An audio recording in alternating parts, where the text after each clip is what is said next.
Caim Latori, o guarda imperial de origem escrava, dava seus últimos suspiros enquanto protegia o imperador louco que havia feito um pacto com um demônio até o fim. Naqueles momentos finais, Caim se perguntou como a história o lembraria. Seria lembrado como um cavaleiro que manteve sua lealdade até a morte? Ou seria rotulado como um perdedor tolo que não conseguiu ler as correntes de seu tempo? Nenhuma dessas opções lhe agradava. Halo Listen, o líder do exército rebelde, apareceu diante dele, gritando com raiva e exaustão, questionando por que Caim havia mudado a trajetória de sua espada naquele momento crucial. Caim acreditava que era melhor simplesmente desaparecer da memória de todos. Caim, que vivera 29 anos como órfão, considerou esse destino sua própria escolha e pediu a Halo, a quem chamava de jovem mestre da casa do Duque, que não iniciasse uma luta inútil. Halo continuou a gritar de angústia, perguntando-lhe por que ele não fugiu, e em vez disso tomou essa decisão. Então o abraçou enquanto morria, implorando para que abrisse os olhos e se levantasse. Após sua morte, Caim se viu caminhando em um espaço surreal, semelhante a uma vasta extensão de água sob um céu estrelado. Questionando-se se aquilo era a morte, ele sentiu que a liberdade que havia conquistado não era tão maravilhosa quanto imaginara. E enquanto pensava em Halo e em como chorara por ele, assegurando-se de que seu amigo ficaria bem sozinho, um violento lampejo de energia o atingiu. De repente, sua alma foi transferida para o corpo de um recém-nascido, e ele ouviu a voz de um homem chamado Karen, dando-lhe as boas-vindas ao mundo. Enquanto Caim estava em estado de choque e descrença, um homem idoso, que parecia uma versão mais velha de Halo, o abraçou e o parabenizou por sua coragem em não chorar, desejando que ele crescesse saudável como seu neto mais novo. Esse imenso choque fez com que o bebê Karen explodisse em lágrimas, ao perceber, no fundo, a verdade surpreendente de que havia renascido como neto de Halo. 45 anos após esses eventos, Karen Listen, de 10 anos, filho único do Conde Bali, terceiro filho de Halo Listen, estava recebendo uma aula de história. O professor explicava a visão da sociedade histórica moderna sobre o cavaleiro Caim Latori, que morreu com o imperador maligno. O professor explicou que, embora Caim não tenha conseguido impedir seu mestre de trilhar o caminho do mal, ele permanece até hoje um símbolo de lealdade, pois permaneceu ao lado de seu mestre até o fim. Quando o professor pediu sua opinião a Karen, Karen primeiro perguntou ao professor. O professor deu a opinião predominante, acreditando que o grão-duque Halo queria restaurar a honra de seu amigo próximo, citando a famosa história de sua amizade. Mas Karen surpreendeu seu professor com uma opinião completamente diferente, afirmando que acreditava que seu avô Halo odiava seu amigo morto e que por esse mesmo motivo, deliberadamente poliu o nome de Caim e embelezou sua reputação. O professor ficou surpreso com as palavras de Caim e perguntou-lhe o que ele queria dizer. Karen explicou sua teoria, dizendo que seu avô não conseguia perdoar Caim por sua decisão de escolher a morte em vez de se juntar a ele no caminho da revolução, ignorando assim o desejo do próprio Caim de morrer em paz, sem ser transformado em herói. O professor ficou atônito, mas lembrou-se de registros não oficiais afirmando que o duelo entre Halo e Caim terminou rápido demais para suas habilidades comparáveis. O professor percebeu que, se alguém presumisse que Caim escolheu deliberadamente a morte em vez de lutar contra o amigo, o argumento de Karen se tornaria muito convincente, e ele se maravilhou com a capacidade de uma criança de 10 anos de chegar a uma conclusão tão profunda. O professor sentiu-se extremamente perturbado, pensando consigo mesmo que, se concordasse com essa opinião impudente, os cavaleiros do Duque poderiam cortar sua cabeça por menos majestade. Enquanto ele gaguejava, admitindo que nunca havia considerado esse ponto de vista, Karen de repente caiu na gargalhada. Karen então revelou que ele estava apenas brincando, perguntando-se por que seu professor estava tão surpreso. Em seguida, Karen voltou a pensar em sua situação atual, confirmando para si mesmo que seu nome agora era Karen Listen, o neto mais novo da família do Duque Listen. Levou algum tempo para que ele compreendesse a situação, mas finalmente percebeu que havia renascido como neto de Halo Listen. Ele se perguntou com raiva como aquele idiota ousara transformá-lo em herói contra sua vontade explícita. Ele deveria ter entendido sem que ninguém dissesse. Mais tarde, Karen encontrou seu pai, Bali, o filho mais novo de Halo, rezando. Após o término da aula, Karen se aproximou dele e perguntou ao pai se ele estava preocupado com a cerimônia de despertar que se aproximava. Bali pediu desculpas ao filho, e quando Karen perguntou o motivo, o pai expressou sua preocupação de que ele pudesse ter passado adiante suas limitações, já que não havia conseguido despertar seu poder mágico, ao contrário de seus tios. Karen tranquilizou calorosamente o pai, afirmando que, independentemente do que dissessem, ele era o melhor pai para ele. Bali ficou profundamente comovido com as palavras do filho, abraçou-o em lágrimas e disse que também era o melhor filho para ele. Então, perguntou-lhe carinhosamente o que queria para o jantar, ao que Karen respondeu, entusiasmada, que ele queria carne, claro. Em seu quarto, enquanto Karen pensava na cerimônia do despertar, lembranças de sua vida passada como Kane retornaram. Ele se lembrou de uma conversa com um jovem Halo, na qual o conceito de uma cerimônia do despertar lhe era estranho. Halo explicou que era um ritual antigo em sua família, família para liberar poderes mágicos latentes. Kane zombou da ideia, expressando seu desinteresse pelos poderes com os quais se nasce em berço de ouro. Halo explicou que nem todos conseguiam despertar seus poderes, e mesmo aqueles que o faziam não se tornavam automaticamente o chefe da família. Halo então tentou despertar o interesse de Kane, falando sobre um segredo incrível que era transmitido apenas ao chefe da família. Kane perguntou curiosamente se esse segredo era um grande tesouro ou um livro mágico que realiza desejos, ao que Halo respondeu afirmativamente. Kane demonstrou um leve interesse, explicando que seu verdadeiro sonho era viver em paz, em um lugar isolado. Depois que Halo riu do sonho, Kane fingiu estar irritado com a piada do amigo, então Halo prometeu seriamente que quando se tornasse chefe da família um dia, abriria uma exceção especial e lhe contaria o segredo. Os pensamentos de Karen retornaram ao presente enquanto ele estava sentado em seu quarto, pensando na cerimônia de despertar do poder mágico. Ele decidiu consigo mesmo que seu pai não tinha motivo para se preocupar. A energia azul e relâmpagos começaram a envolver seu corpo, enquanto ele revelava a verdade de que já havia despertado seu poder mágico há muito tempo. Em uma cena posterior, Karen estava com seus pais, observando com admiração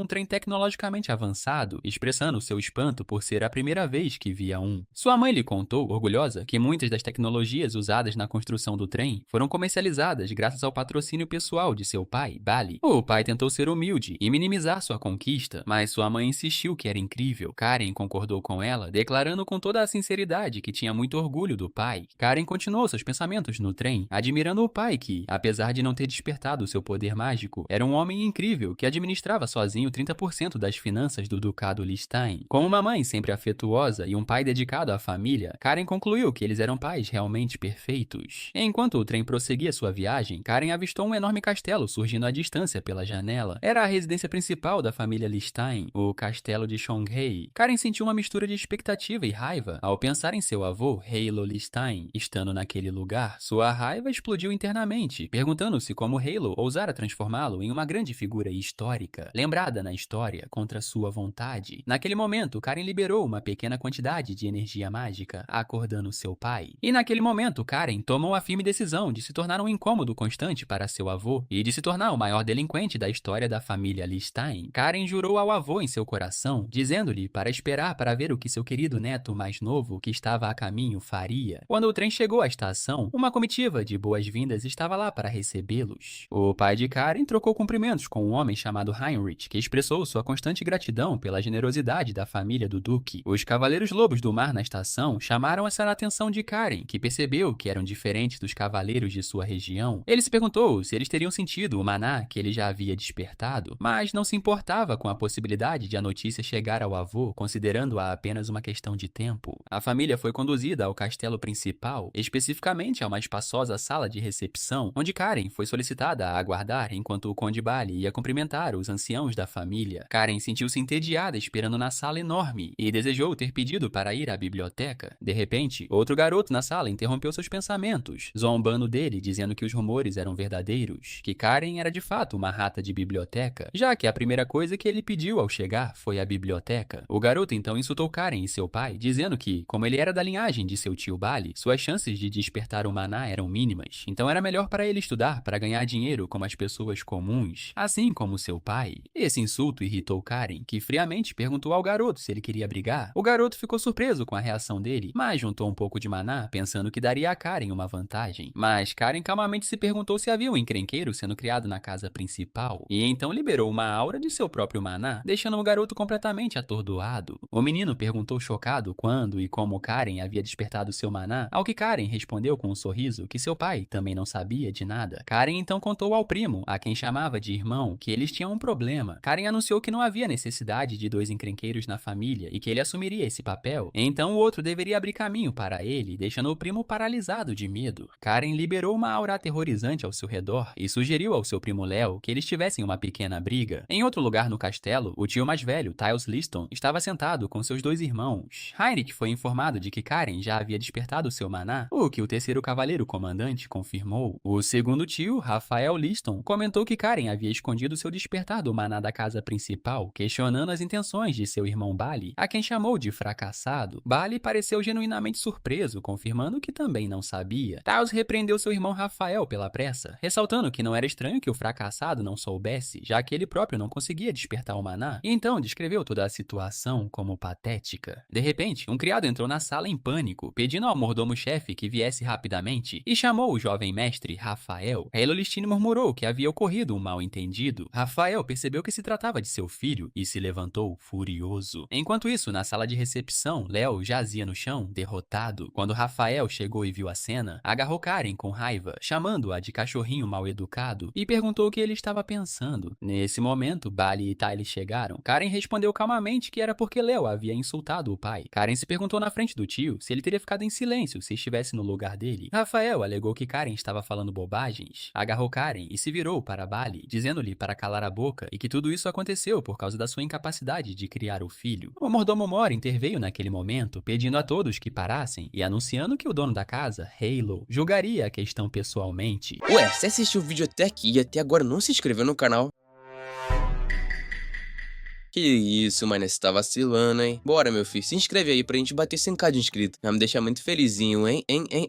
Rafael recebeu ordens de soltar Karen, o que ele fez com relutância. Bali correu até o filho para ver como ele estava, e Karen garantiu que ele estava bem. Depois disso, o mordomo-chefe pediu a todos que fossem ver o dono da casa. Enquanto caminhavam pelo longo corredor, Karen pensou consigo mesma que fazia muito tempo desde a última vez que vira Halo. Ao entrar no escritório, Halo, sentado à sua mesa, os confrontou com uma pergunta direta a Karen, perguntando por que ele havia causado um incidente tão grande logo ao chegar. Bali tentou defender o filho, mas Halo o silenciou severamente, afirmando que não havia perguntado nada e que ouviria a resposta diretamente do filho. Halo disse a Karen que sabia que não era imprudente o suficiente para causar problemas sem pensar nas consequências, e pediu uma explicação detalhada de suas ações. Karen ficou internamente surpresa com a disposição de Halo em ouvi-lo antes de puni-lo, descrevendo-a para si mesma como uma demonstração inapropriada de cavalheirismo. Karen então repetiu a resposta claramente, dizendo que Léo havia insultado o pai. Rafael explodiu de raiva novamente, acusando Karen de mentir e exigindo que ele dissesse a verdade. Com isso, Halo deu um soco na mesa e gritou para Rafael ficar em silêncio, questionando como ele ousava levantar a voz na presença dele. Rafael pediu desculpas ao pai, Halo, que decidiu chamar Léo para confirmar os fatos, e ordenou que Heinrich o trouxesse assim que o tratamento terminasse. Mas antes disso, Halo voltou sua atenção para Karen, ressaltando que o insulto não era tudo o que ele queria perguntar. Karen antecipou a pergunta do avô e anunciou alegremente que, se ele estava perguntando sobre Mana, ele a havia despertado 3 anos antes, chocando os presentes. Halo perguntou-lhe por que ele o havia escondido até mesmo do pai por todo esse tempo, questionando-se sobre o garoto que havia despertado Mana sozinho, tão jovem. Karen explicou que ele só percebeu que era Mana quando leu sobre isso em um livro mais tarde. E quando seu avô o pressionou para saber o que aconteceria em seguida, Karen sorriu inocentemente e disse que ele só queria manter segredo. Ele acrescentou que segredos são divertidos e que era ainda mais divertido porque os cavaleiros de sua região não faziam ideia. Halo perguntou se era só isso e Karen confirmou alegremente. Naquele momento, Léo chegou com os ferimentos enfaixados e Halo imediatamente perguntou se ele realmente havia insultado o tio. Karen iniciou uma elaborada encenação teatral, falando com fingida tristeza sobre o insulto de Léo ao pai, descrevendo-o como um homem vulgar que só se importa com dinheiro. Karen então continuou descrevendo seu próprio pai como incompetente e arrogante, imaginando quanta dor ele sentiria se seu pai morresse sem ver a luz. Concluiu seu discurso admitindo que, apesar de tudo, não deveria ter batido em Léo e que ele havia cometido um grande pecado. Léo ficou horrorizado com esse discurso distorcido e negou veementemente tê-lo dito. Com isso, Karen liberou uma explosão de energia para intimidar o primo. Halo calmamente perguntou a Léo se o que Karen dissera era verdade, e Léo, temeroso, admitiu que sim. Após ouvir a confissão, Halo decidiu que, como a cerimônia de despertar seria no dia seguinte, adiaria a punição dos dois garotos para depois da cerimônia e ordenou que fossem descansar. Mais tarde naquela noite, Halo pediu a opinião de seu servo Heinrich sobre o filho de Bali. Heinrich respondeu diplomaticamente que sentia que havia muitos aspectos do garoto que poderiam interessar ao mestre da casa. Halo concordou, descrevendo Karen como um garoto interessante, não apenas porque ele despertava Mana sozinho e o ocultava por 3 anos, mas também porque criticava sutilmente o nível dos cavaleiros no território de seu pai, o que Halo interpretou como uma indicação de que ele próprio vinha negligenciando seu filho, Bali. Embora Heinrich achasse que seu mestre estava pensando demais, Halo insistiu que aquele neto era diferente. Halo disse que eles descobririam a verdadeira natureza de Karen e se ele possuía algo especial na cerimônia do dia seguinte, expressando sua intensa curiosidade sobre se ele terminaria a cerimônia em segurança e o que ganharia com isso. Mais tarde naquela noite, toda a família se reuniu em um local ao ar livre para se preparar para a cerimônia. Karen notou os anciãos da família Liston em suas vestes e sentiu seu imenso poder apesar da aposentadoria. Ele também viu todos os membros membros da família presentes, Tiles e sua filha Leon, e Rafael e seu filho Leo, Karen percebeu que aquela cerimônia era mais importante do que ele imaginava. No centro da reunião, havia uma plataforma de pedra, sobre a qual foi colocada uma grande pedra negra, que Karen imediatamente reconheceu como a Pedra do Juramento. Halo anunciou o início do ritual de abertura dos olhos, explicando que, quando Karen passasse pela fenda aberta pela Pedra do Juramento, ele entraria em um mundo que a pedra lhe mostraria. Ele explicou que esse mundo difere de pessoa para pessoa, e o ritual terminaria quando Karen destruísse esse mundo usando a arma da percepção clara que ele adquiriria lá. Após Karen confirmar sua prontidão, Halo usou um colar para ativar a Pedra do Juramento, da qual um pilar de energia azul disparou, abrindo uma fenda brilhante no ar, enquanto Bali segurava o ombro do filho ansiosamente. Perguntou-lhe se ele estava com medo e se realmente ficaria bem. Karen assegurou ao pai que ele ficaria bem e prometeu retornar. Karen pensou na tarefa que lhe era exigida, destruir o mundo com uma arma que ele adquirisse, e considerou-a uma tarefa fácil, assegurando-se de que quebrar coisas sempre fora sua especialidade. À distância, Halo desejava em seu coração que seu neto superasse o medo. Assim que Karen atravessou a fenda, viu-se em um lugar familiar e assustador, o Palácio Imperial em chamas e repleto dos corpos de seus companheiros mortos. Ele se perguntou com raiva por que a pedra lhe revelava essas memórias dolorosas, e se a intenção era fazê-lo sentir-se culpado por seus companheiros que morreram injustamente. Karen ouviu uma voz misteriosa descrevendo seu mundo como trágico e desolado, chamando-o de filho do Lobo Azul. A voz lhe disse que a hora da aliança havia chegado e que ele cumpriria o que havia prometido ao seu ancestral. Karen perguntou à voz desconhecida se era um demônio, mas a voz negou, afirmando que demônios vis não ousariam contaminar o sangue que corre em suas veias. A voz incitou Karen a superar o medo e ascender ao trono, onde o que ele desejava o aguardava. Quando Karen chegou ao trono, que o imperador desejava proteger tão desesperadamente que fez um acordo com um demônio, e enquanto subia as escadas que levavam até lá, sentiu como se estivesse caminhando sobre os cadáveres deles, lembrando-se de que jamais imaginara que essa seria a causa de suas mortes. Ele encontrou sua antiga arma lá. A voz o recebeu como representante do clã do Lobo Azul e lhe disse que aquela era sua arma. Karen imediatamente reconheceu sua amada espada, dada a ele pelo imperador, a espada demoníaca, Ruína. A voz pediu que ele a imbuísse com mana, mas Karen se opôs, dizendo que a espada devora a alma de seu portador. A voz o tranquilizou, afirmando que a vontade demoníaca que outrora habitava a espada já havia sido aniquilada por seu avô, e que o que ele estava vendo era apenas uma forma distorcida deixada pela maldição do demônio, e que ele era o único capaz de despertá-la. Karen hesitou, questionando-se se tocar a espada seria seguro, com medo de retornar à pessoa que um dia fora, que obedecera às ordens do imperador e tirar inúmeras vidas. Naquele momento, a voz de Hollow ecoou em sua mente, incitando-o a superar o medo. Karen finalmente entendeu o verdadeiro significado da bondade incomum de Hollow. O propósito do ritual revelador não era apenas obter uma arma, mas também que o herdeiro que despertasse o mana da percepção clara superasse seu maior medo. Munido dessa compreensão, Karen estendeu a mão confiantemente em direção à espada. Assim que Karen a agarrou, uma imensa energia azul que ele reconheceu como o mana da percepção clara o inundou, e a forma da espada começou a mudar em sua mão. A voz misteriosa lhe disse que não sabia porque a espada lhe apareceu em sua forma anterior, Ruína, mas explicou que a espada pertencia originalmente ao seu ancestral, Raio. A voz mencionou que a razão pela qual esta espada não foi registrada nos livros de história, ao contrário da outra espada que Graham Hollow empunhou, era que seu poder possuía uma natureza completamente diferente daquela da família. Karen sentiu uma dor intensa quando o mana latente na espada começou a se gravar em seu corpo, mas a voz ordenou que ele resistisse. Karen percebeu que o fluxo de mana em seu corpo se tornava mais feroz, e perguntou à voz o verdadeiro nome da espada. A voz revelou que aquela espada era a guilhotina da espada da execução, a lâmina que decapitou incontáveis demônios e devorou seus poderes, a ponto de os próprios demônios se esquecerem de sua existência por puro medo. Karen refletiu sobre o novo nome da arma. A voz comentou que uma espada que lembrava a escuridão do fundo do mar se adequava perfeitamente ao destino de Karen. Karen perguntou sobre a identidade da voz, supondo que pudesse ser o dragão azul, o dragão guardião de sua casa, mas a voz respondeu que Karen ainda não possuía poder suficiente para carregar seu verdadeiro nome, e o convidou para visitá-lo no Mar do Norte um dia, quando ele ganhasse a força para governar os mares. Depois, Karen perguntou como deixar este mundo, e a voz apontou que ele já sabia a resposta. Karen percebeu o que precisava fazer, destruir o mundo, como lhe fora dito no início do ritual. Com grande entusiasmo, ele declarou que sempre quisera tentar aquilo, e então brandiu a espada com força, destruindo o mundo ilusório ao seu redor. No mundo real, Halo consolava o ansioso Bali, admitindo que é doloroso para um pai ver o filho trilhar um caminho que ele não conseguiu, mas enfatizava que esses são os momentos em que se deve provar a determinação. De repente, a pedra do juramento começou a rachar violentamente, e Léo gritou gritou, alertando seu avô que a pedra estava se quebrando. Num momento de choque geral, a pedra se estilhaçou completamente. Karen apareceu num clarão de luz onde a pedra quebrada estivera, segurando sua nova espada. Ele olhou ao redor com um sorriso e perguntou o que havia acontecido com a pedra do juramento, notando que ela estava quebrada. Bali o confrontou com raiva, exigindo saber o que ele fazia. Karen respondeu alegremente enquanto erguia a espada, anunciando que era a guilhotina de execução do nosso ancestral Rael Listen. Essas palavras deixaram Halo e os anciões atordoados. Esta lâmina lendária havia sido apagada da história da família, sua existência transmitida apenas oralmente ao patriarca e aos anciãos. Todos se perguntavam por que ela havia aparecido naquele momento, enquanto Halo se perguntava se o tempo da aliança estava se aproximando. Halo finalmente perguntou ao neto se ele tinha medo daquela espada, ao que Karen respondeu com total confiança: não. Depois de processar a situação, Halo começou a refletir sobre a história antiga. Há muito tempo, seus ancestrais fizeram um pacto com os dragões azuis para aniquilar os demônios. E como símbolo desse pacto, eles deixaram para trás a pedra do juramento, aguardando o descendente que um dia cumpriria a promessa. Halo olhou para seu neto Karen, perguntando-se se ele seria o destinado a cumprir aquela promessa. Assim, Halo ergueu a mão e declarou oficialmente que Karen, filho de Bali Listen, como o escolhido pela espada da execução, guilhotina, era um membro legítimo do castelo de Cheongai e um herdeiro direto qualificado para herdar os direitos de iniciação. Essas palavras irritaram Rafael, que se opôs à concessão desses direitos a tal pirralho. Enquanto isso, Bali correu para ver como estava o filho, mas Karen garantiu que ele estava ileso. Tiles, o tio mais velho, estava imerso em pensamentos, admitindo para si mesmo que nunca tinha ouvido falar daquela espada lendária e que sua aura por si só era de arrepiar. Em sua mente, Tiles dirigiu-se ao irmão Bali, avisando-o de que não permitiria que a questão da sucessão fosse afetada por uma nova variável como seu filho, mesmo que Karen agora trilhasse um caminho que ninguém havia trilhado antes. Depois disso, Halo declarou encerrada a cerimônia de abertura e ordenou que todos retornassem. Quando estavam saindo, Rafael confrontou seu irmão mais velho, Tiles, com raiva, perguntando se ele ficaria parado, ao que Tiles respondeu calmamente que logo se sentariam e conversariam. Rafael achou que até alguém tão ganancioso quanto Tiles sentia o perigo. Rafael expressou sua confusão e raiva, perguntando-se por que o filho de Bali fora escolhido entre todos os povos. Tiles o aconselhou que o mais importante agora era não brigarem entre si. Quando chegou a hora de seus pais partirem, Bali perguntou ao filho, preocupado, se ele ficaria bem sozinho. Heinrich assegurou-lhe que o castelo de Cheonghai era o lugar mais seguro. Bali concordou que o castelo estava a salvo de ameaças externas, mas expressou sua preocupação com as internas. No entanto, acrescentou que seus irmãos não ousariam agir de forma imprudente na presença do pai. Heinrich aproximou-se deles e informou que Lady Sabina supervisionaria os ritos de iniciação de Cairn. Tanto Cairn quanto seu pai sentiram-se aliviados. Sabina Lesten, a irmã mais nova de Halo, era conhecida por habilidades não inferiores às do irmão e recebeu o apelido de Loba Branca. Bali aconselhou o filho a ser respeitoso com ela e Cairn prometeu que o faria. Antes de partir, Heinrich transmitiu uma mensagem final de Halo, afirmando que uma residência permanente para a família de Bali seria preparada no castelo e que eles poderiam visitá-la a qualquer momento. Bali ficou profundamente comovido com o gesto do pai e agradeceu a Heinrich, dizendo que agora poderia partir em paz. Despediu-se do filho, pedindo-lhe que cuidasse de si mesmo e que recorresse a ele quando necessário. Após a partida do trem, Heinrich conduziu Cairn pelo castelo, dizendo que Lady Sabina o aguardava. Antes de chegarem, Heinrich deu um conselho a Cairn, pedindo-lhe que evitasse chamar Lady Sabina pelo título de avó, pois ela odiava profundamente esse título. Cairn agradeceu o conselho, embora se perguntasse a si mesmo sobre a estranheza daquilo. Chegaram então ao salão de treinamento espiritual na floresta de Cheongai, um lugar onde apenas a linhagem direta tinha permissão de entrar. Heinrich disse a Cairn que Lady Sabina o esperava lá dentro e que Lord Léo também estava lá. A pedido especial de seu pai, Rafael, Cairn ficou encantado ao ouvir isso e entrou enquanto Heinrich comentava consigo mesmo que as coisas estavam prestes a ficar barulhentas novamente. Cairn sentiu uma tremenda aura de mana emanando do salão antes mesmo de entrar. Ao abrir a porta, anunciou sua chegada, cumprimentando o lobo branco, e uma voz aguda vinda de dentro ordenou que entrasse sem demora. Cairn ficou surpreso com a aparência jovial de Lady Sabina. Ela o recebeu e perguntou se ele estava surpreso por ela não ser como ele imaginara. Sabina comentou sobre a rapidez com que o tempo passou, pois o doce filho de Bali já havia crescido. Cairn percebeu imediatamente que sua eterna juventude se devia à reconstrução de seu corpo com mana, uma habilidade possuída apenas por aqueles no nível mestre 8 estrelas. Sabina ordenou que Cairn se sentasse de pernas cruzadas ao lado de Leo. Cairn obedeceu e sussurrou para seu primo nervoso que eles se veriam muito de agora em diante e que ele estava ansioso por isso. Sabina comentou sobre o conhecimento que ele tinha do título dela, então Cairn lhe disse que tinha lido sobre ele em livros de história porque gostava deles. Sabina sorriu e disse que, assim como seu irmão Rulo descreveu, ele era de fato um menino interessante. Quando Cairn perguntou perguntou a ela o que seu avô havia dito, ela repassou a mensagem dele. Ele é um menino de quem você vai gostar muito, e acrescentou que agora entendia o porquê depois de vê-lo pessoalmente. Sabina relembrou sua conversa com Hulu, que descreveu Cairn como uma criança que precisa navegar por um vasto mar, e pediu que ela fosse seu farol para guiá-lo e governar aquele oceano. Sabina via em Cairn um potencial imenso, como um mar aberto, selvagem e infinito, e embora ainda inexperiente, poderia um dia governar uma geração inteira. Ela considerou divertido conhecer aquele garoto interessante. Sabina iniciou a aula explicando que sentar-se de pernas cruzadas era a base do cultivo de mana, e que, uma vez superados os estágios preliminares, seriam capazes de cultivar mana sem precisar sentar, assim como ela. Em seguida, liberou uma onda de mana marinho cristalino que surpreendeu os meninos. Sabina explicou o método do Senhor do Mar, que se baseia na criação de um oceano de mana dentro do corpo e no seu controle. Ela explicou que a força de uma pessoa aumenta com o número de oceanos que controla. Controlar 8 oceanos significa alcançar o nível de 8 estrelas. Quanto a dominar esses 8 oceanos como um vasto mar, esse é o reino das 9 estrelas. Ela acrescentou que havia apenas 3 pessoas em todo o continente que haviam alcançado esse nível, e apenas uma dentro do Império. Cairn imediatamente percebeu que essa pessoa era seu avô. Olá! Sabina confirmou que o único especialista de 9 estrelas no continente era seu irmão. Olá, Listen! Essa declaração acendeu uma chama de determinação em Cairn, que jurou que, nesta vida, definitivamente alcançaria seu avô. Sabina notou esse intenso desejo de poder no garoto e o achou realmente divertido, acreditando que ele seria digno de treinamento. Sabina iniciou o treinamento de mana, ordenando aos garotos que despejassem mana nos canais abertos durante a cerimônia de despertar, lembrando-os de que o poder do mana não deve ser controlado, mas sim aceito. Sabina observou as ondas de mana e Cairn notou que as suas ainda estavam um pouco agitadas, e ela o orientou a começar pelo coração. Sabina ficou imediatamente impressionada com a habilidade de Cairn, imaginando como esse poder poderia ser atribuído a alguém que acabara de concluir a cerimônia do despertar. Ela o comparou a Leo, que mal havia começado a se aproximar do nível de 2 estrelas, apesar de ter recebido o método do Soberano do Mar 2 anos antes. Em contraste, Cairn, sem nenhuma instrução, estava instintivamente construindo seus próprios caminhos de mana. Cairn sentiu uma pressão intensa, como se seu corpo estivesse sendo dilacerado, então parou de cultivar por conta própria. Sabina inicialmente achou que seu corpo estava exausto, mas percebeu que ele havia ajustado o ritmo com maestria. Naquele momento, Leo desmaiou por usar demais sua mana, e Sabina correu até ele, repreendendo-o por forçar seu uso. Sabina admitiu para si mesma que se distraiu observando Cairn. Ela percebeu que o papel dos adultos era impedir que as crianças se machucassem devido à sua imprudência. Cairn olhou para Leo com decepção, descrevendo-o como vergonhoso. Sabina comparou Leo a Cairn, que havia avaliado seus limites com precisão e parado antes de se machucar. Ela ficou impressionada com seu autocontrole, apesar do desejo de poder, e começou a se perguntar se aquela criança realmente precisava de um farol para guiá-la. Sabina se dirigiu a Cairn, prometendo garantir sua segurança por 3 anos, pedindo-lhe que se concentrasse em desenvolver sua força durante esse período para que pudesse se proteger. Cairn concordou com entusiasmo. Mais tarde, no campo de treinamento de duelos, Leo se aproximou de Cairn e perguntou se ele planejava usar a espada da guilhotina mesmo em treinamento. Cairn respondeu, questionando se havia algum problema nisso, explicando que seu avô lhe dera uma bainha especial para conter a aura da espada. O novo instrutor aproximou-se deles e apresentou-se como o comandante dos Cavaleiros Lobo do Mar, Sheros Winterguard, que treinaria os garotos na arte da espada. Cairn cumprimentou Sir Sheros educadamente, lembrando-se de que ele era um especialista de 8 estrelas. Sheros disse aos garotos que não os chamaria de jovem mestre até que conquistassem o reconhecimento dos Cavaleiros Lobo do Mar. Cairn respondeu que não se importava e que achava isso mais confortável, acrescentando que sabia muito bem que conquistar o respeito dos Lobos Azuis por meio da habilidade é uma tradição na família Liston. Sheros ficou surpreso com a reação incomum de Cairn, notando que a maioria dos nobres teria se ofendido. Sir Sheros inicialmente pensou que talvez um herdeiro sério e firme finalmente tivesse chegado para a família após uma longa espera, mas Cairn pensava consigo mesmo, confiante, que no final todos se curvariam diante dele. Ao perceber essa aura, Sheros imediatamente mudou de ideia, concluindo que aquele que havia chegado não era um herdeiro sério, mas alguém pior que Leo, um verdadeiro canalha. Enquanto isso, Sabina alertava seu irmão, Halo, aconselhando-o a refletir sobre o impacto de Cairn na estrutura de sucessão e o que isso significaria para o próprio filho de Halo. Halo se perguntava se sua irmã estaria insinuando que seu filho poderia estar sendo ameaçado pelo sobrinho. Sabina esclareceu que, se o talento excepcional de Cairn se tornasse conhecido em todo o Império, isso obviamente afetaria quem o sucederia e o que aconteceria em seguida. Sabina estava conversando com seu irmão, Halo, expressando sua preocupação com o fim da família, agora que a Pedra do Juramento havia sido destruída, especialmente com o número de demônios vindos de além do Mar do Norte, aumentando significativamente. Halo descartou essa ideia como absurda e revelou uma profecia secreta conhecida apenas pelo chefe da família. A pessoa que quebrar a pedra estabelecerá uma nova pedra, assim como seu ancestral fez há muito tempo. Sabina percebeu que isso significava que a hora da aliança estava próxima. Quando ela perguntou quando ele contaria isso a Cairn, Halo respondeu que aconteceria quando chegasse a hora certa. No inverno, Belle lia uma carta de seu filho, Cairn. Cairn escreveu para tranquilizar o pai sobre seu bem-estar e lhe contou sobre seu progresso em seu treinamento, tendo recentemente dominado a quarta forma de 2 estilos diferentes de esgrima. Ele também mencionou que estava tentando se dar bem com seus parentes, como seu pai havia pedido, e que estava cuidando especialmente de Leo. No final da carta, ele, brincando, pediu mais dinheiro porque sua mesada havia acabado, o que fez Bali rir com carinho. Em uma conversa com Heinrich, Bali relembrou como estava preocupado quando deixou Cairn no castelo pela primeira vez, 3 anos antes. Heinrich o tranquilizou, dizendo que Cairn havia se adaptado surpreendentemente bem e que o castelo não estava mais silencioso por causa dele. Embora Bali tentasse aconselhar o filho a não chamar atenção, Heinrich sabiamente respondeu que uma joia brilha mesmo se permanecer no lugar. Mas Heinrich alertou que a situação poderia mudar, pois em breve seria impossível impedir que a notícia sobre Cairn se espalhasse, e que, como um lobo azul, ele teria que cumprir as tarefas que lhe foram atribuídas. O que mais preocupava Bali era a reação do irmão à crescente influência de Cairn. Heinrich ofereceu um último conselho a Bali, lembrando de que Lady Sabina gostava muito de Cairn. Bali sentiu-se aliviado ao ouvir isso. Bali expressou sua sensação de que a mesada que enviara havia valido a pena, enquanto Heinrich respondeu expressando sua felicidade em vê-lo brincando e parecendo menos preocupado. Mas Bali expressou sua preocupação com a possibilidade de sua tia deixar o castelo em breve. Heinrich o tranquilizou novamente, explicando que Cairn havia estabelecido uma relação próxima com os Cavaleiros Lobos do Mar, a ponto de eles lhe darem um apelido, o pequeno cão marinho azul raivoso. No campo de treinamento, Cairn apareceu, treinando intensamente, vencendo facilmente um enorme cavaleiro chamado Hans. Cairn o repreendeu por sua fraqueza, dizendo que a arte da espada do lobo do mar é inútil se você for vencido pela força, e que é preciso lutar com força mesmo que seus ossos estejam quebrados. Hans se rendeu, admitindo que Karin era a única que projetava sua força, enquanto Karin zombava de seus músculos, chamando-os de músculos de balão. No campo de treinamento, Hans admitiu que o termo músculos de balão era novo para ele e reconheceu que, sem usar mana, não era mais páreo para Karin, lamentando a força que o jovem havia adquirido em apenas 1 ano. Hans então disse a Karin que provavelmente seria enviado em uma missão em breve. Hans revelou que Sir Sheros seria o responsável por decidir o momento da missão, já que Hulu estava na capital, e especulou que o destino deles seria a região do Domo Celestial, a oeste do Ducado, onde as aparições de demônios estavam aumentando. Perto dali, Leo treinava ansiosamente, pensando que não queria ir na mesma missão que Karin, mas ao mesmo tempo esperava agradar seus pais se saísse bem. De volta ao presente, Bali revelou a Heinrich que o motivo de sua convocação não era apenas a carta de Karin. Bali lhe deu uma pequena bolsa, explicando que os inspetores do portão de seu território a encontraram na carroça de um comerciante vindo da baronia de Balos. Bali confirmou que se tratava de uma droga chamada cocaína e pediu que ele investigasse o caso da baronia de Balos, começando pelo castelo do Mar Azul na estação de trem. Alguém desceu do trem se perguntando se aquele era o castelo do Mar Azul. Naquela noite, Karin vagava pelos jardins do castelo depois de ter entrado furtivamente e roubado uma garrafa de bebida da coleção de Sheros, comentando consigo mesmo que mexer na coleção de Sheros era sempre emocionante. Enquanto saboreava sua bebida, ouviu um visitante perguntando ao guarda pelo Duque Listen. Em um assunto urgente, o guarda confirmou que o Duque estava na capital e que o cavaleiro comandante Sheros estava no comando. Karin interrompeu a conversa e, quando o guarda o reconheceu, o visitante se apresentou como o jovem barão Rohan Belos. Rohan reconheceu Karin pelos rumores que ouvira sobre ele. Embora o ajudante de Rohan tenha sugerido ir até o cavaleiro comandante, Karin insistiu que seria ele quem ouviria sua história, argumentando que era uma questão de cortesia para um nobre do lado deles receber um visitante que viera pessoalmente para tratar de um assunto urgente. Karin ordenou que o guarda entregasse uma mensagem separada a Sheros. O julgamento político de Karin impressionou Rohan. Embora Rohan estivesse preocupado ao ver um garoto segurando uma garrafa de bebida, ele então o convidou a segui-lo. Em uma sala reservada, Karin resumiu o problema de Rohan, a presença de um grupo de bandidos nas montanhas orientais de sua baronia. Rohan confirmou isso, acrescentando que esses bandidos estavam distribuindo drogas e sequestrando pessoas para vendê-las como escravas. Rohan explicou com pesar que sua baronia era pobre e militarmente fraca, e que a tentativa de seu pai de confrontar os bandidos havia fracassado, resultando em ferimentos e acamamento. Karin bateu a garrafa de bebida na mesa com raiva, declarando que despedaçar aqueles canalhas não era punição suficiente para eles. Mas ele apontou um ponto intrigante, perguntando-se como um mero grupo de bandidos poderia ser forte o suficiente para lutar contra um exército regular. Rohan respondeu que ele suspeitavam que esses bandidos pudessem, na verdade, ser desertores do exército do Reino do Sul, que estava em guerra. Karin analisou a situação e concluiu que, após a abdicação do Imperador Maligno, o exército imperial havia concentrado seus recursos reduzidos na guerra no Sul, criando um vácuo de segurança no Norte, que permitia que desertores se tornassem bandidos. Rohan concordou que essa teoria parecia a mais plausível. Karin então ofereceu uma bebida a Rohan, explicando que a baronia de Belos era adjacente ao feudo onde seu pai residia, tornando isso um assunto pessoal para ele também, e ele expressou seu desejo de ajudar pessoalmente. Rohan sentiu-se grato pelo gesto, embora se questionasse sobre a pertinência de aceitar uma bebida oferecida por uma criança. Karin admitiu alegremente que a bebida fora roubada da coleção de Sir Xerxes e pediu a Rohan que a mantivesse em segredo entre eles. Rohan ficou chocado ao ouvir o nome do famoso cavaleiro comandante. Naquele exato momento, Xerxes entrou na sala e perguntou a Karin se eles não haviam concordado que ele não tocaria em sua bebida. Rohan ficou nervoso e derramou sua bebida, mas Xerxes o tranquilizou. Xerxes se dirigiu a Rohan, confirmando que ouvira falar de sua profunda preocupação com os bandidos, o que Rohan confirmou ser o motivo de sua vinda pedir ajuda. Quando Xerxes estava prestes a responder, Karin o interrompeu. Xerxes virou-se para ele, repreendeu-o por beber naquela idade e retirou sua bebida. Xerxes pediu desculpas ao jovem barão pela cena, depois o tranquilizou, dizendo que o castelo do Mar Azul não ficaria de braços cruzados enquanto um velho parceiro sofria, e disse-lhe que planejavam organizar e enviar tropas em breve. Karin se ofereceu para a missão, mas Xerxes recusou imediatamente, argumentando que o inimigo era um grupo treinado e poderia ter combatentes desconhecidos. Rohan ficou surpreso com a seriedade de Karin em querer ajudar. Xerxes se opôs, sabendo que combate real era diferente de treinamento. Karin argumentou que ser superprotetor não era bom, mas Xerxes insistiu que preferia mandá-lo enfrentar um perigo claro no oeste do que um ambíguo. Diante disso, Karin deu um sorriso malicioso e perguntou-lhe o que aconteceria se ele lhe fizesse uma oferta irrecusável. Em uma cena posterior na estação de trem, Leo ficou chocado por ser forçado a ir na missão, enquanto Karin o abraçava com entusiasmo, feliz por ser a primeira missão deles. Xerxes, que observava a cena, percebeu que havia sido enganado e que Karin usara a Lady Sabina como pretexto. Xerxes pensou que talvez fosse melhor assim, já que um guardião confiável os acompanharia. Xerxes percebeu que sua concordância com a condição de Lord Leo